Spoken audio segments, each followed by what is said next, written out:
Hello നമസ്കാരം, welcome to Saji's flavour tale. നമ്മളൊരു നാടൻ ചിക്കൻ ഉപയോഗിച്ചിട്ടുള്ള നല്ലൊരു ബിരിയാണി ഉണ്ടാക്കുകയാണ്.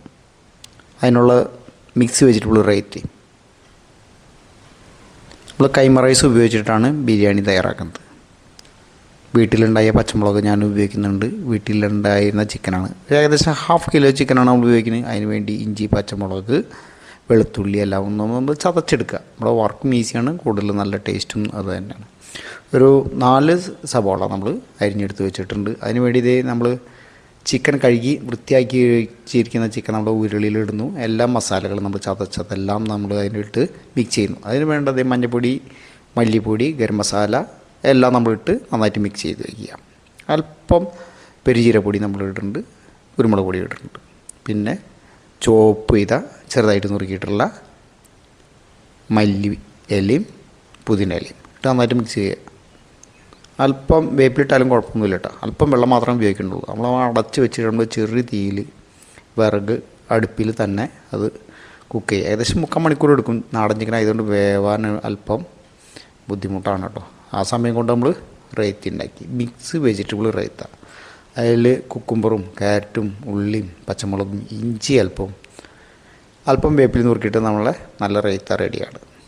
ഇനി നമുക്ക് ചിക്കൻ വെന്തോന്ന് നോക്കാം. അടിപൊളിയായിട്ട് വെന്തിട്ടുണ്ട്.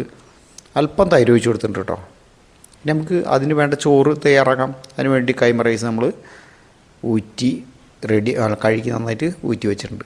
അപ്പോൾ ഹോൾ ഗരം മസാല ഇട്ടിട്ടുള്ള വെള്ളത്തിൽ അല്പം നെയ്യൊക്കെ ചേർത്ത് ഇത്തിരി വെജിറ്റബിളൊക്കെ ചേർത്ത് ആവശ്യത്തിന് ഉപ്പിട്ട് തിളയ്ക്കുന്ന സമയത്ത് നമ്മൾ ഊറ്റി വെച്ചിരിക്കുന്ന അരി ചേർത്ത് പതുക്കെ ഒന്ന് ഇളക്കി ഒരു 10-15 മിനിറ്റ് കൊണ്ട് അത് ഡ്രൈ ആവും. വെള്ളം നമ്മൾ ഊറ്റിയെടുക്കുന്നില്ല. അതിൽ കിടന്ന് അതിൻ്റെ സ്റ്റീമിൽ കിടന്ന് വെന്തു. അടിപൊളി. ഇനി നമുക്ക് ചിക്കൻ നോക്കാം. ചിക്കൻ വെന്തിട്ടുണ്ട് കേട്ടോ. പകുതിയിലധികം വെന്തിട്ടുണ്ട്. നമ്മൾ ഊറ്റിയ റൈസ് വെള്ളം കളയാണ്ട് ദം ചെയ്ത റൈസ് എടുത്തിട്ട് മേലിട്ടതിന് ശേഷം ചെറു തീയിൽ തന്നെ ആ വിറകടുപ്പിൽ തന്നെ നമ്മൾ വെന്തിട്ട് വേവിച്ചെടുക്കണം കേട്ടോ. റൈസ് ചൂട്ടോടുകൂടി ഇടുമ്പോൾ ബാക്കിയുള്ള ചിക്കനും കൂടി അങ്ങോട്ട് വേവും. അതിൽ നമ്മൾ ചെറുതാക്കി നുറുക്കി വെച്ചിരുന്ന മല്ലിയിലയും പുതിനയിലയും അല്പം നെയ്യും ഗരം മസാലയൊക്കെ ഇട്ടതിന് ശേഷം അടച്ച് വയ്ക്കുക. നമ്മൾ പ്രത്യേകിച്ച് ഒരു ഗരം മസാല അല്ലാതെ വേറിട്ടുള്ള ഫ്ലേവറൊന്നും നമ്മൾ ചേർക്കുന്നില്ല കേട്ടോ. നിങ്ങൾക്ക് താല്പര്യം ഉണ്ടെങ്കിൽ പൈനാപ്പിൾ എല്ലാം നിങ്ങൾക്ക് ചോപ്പ് ചെയ്തിടാമെന്ന് തോന്നുന്നു കേട്ടോ. ഞാൻ ഉപയോഗിക്കണില്ല. നമ്മൾ റൈസ് റെഡിയായി ഒരു വാഴയിലേക്ക് വെച്ച് ഒരു ചെറിയ പാത്രത്തിൽ ഞങ്ങൾ പകർത്തി. അപ്പോൾ തീർച്ചയായും നിങ്ങളൊന്ന് ട്രൈ ചെയ്ത് നോക്കുക. നിങ്ങളുടെ അഭിപ്രായം പറയാം. നാടൻ കോഴിയിലുള്ള നാടൻ ചിക്കൻ ബിരിയാണി തീർച്ചയായും നിങ്ങളുടെ അഭിപ്രായം പറയണം. Thank you. Enjoy the life. Bye. Fried onion garnish ആയിട്ട് ഇട്ടേക്കാം കേട്ടോ. ഈ സമയത്ത് നിങ്ങൾക്ക് വേണമെങ്കിൽ പൈനാപ്പിൾ ഇട്ടാലും നല്ല ഭംഗി ഉണ്ടായിരിക്കും. ടേസ്റ്റ്